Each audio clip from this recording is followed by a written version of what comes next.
আসসালামু আলাইকুম। আপনার উপর শান্তি বর্ষিত হোক। প্রিয় সুরহিদ, সহজ সরল আলোকিত পথে আপনাকে স্বাগতম। আল কোরআন বাংলা মর্মবাণী, সূরা ফাতিহা, রুকু 1, আয়াত 7, মাক্কি। হে আল্লাহ, বিতাড়িত শয়তান হতে আমি তোমার আশ্রয় প্রার্থনা করছি। দয়াময় মেহেরবান আল্লাহর নামে।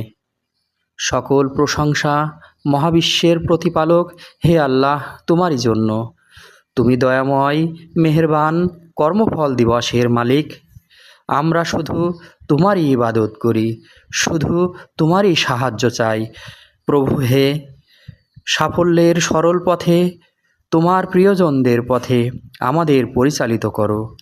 প্রভু হে, বিভ্রান্ত ও অভিশপ্তদের অন্ধকার পথ থেকে তুমি আমাদের রক্ষা করো। আমিন।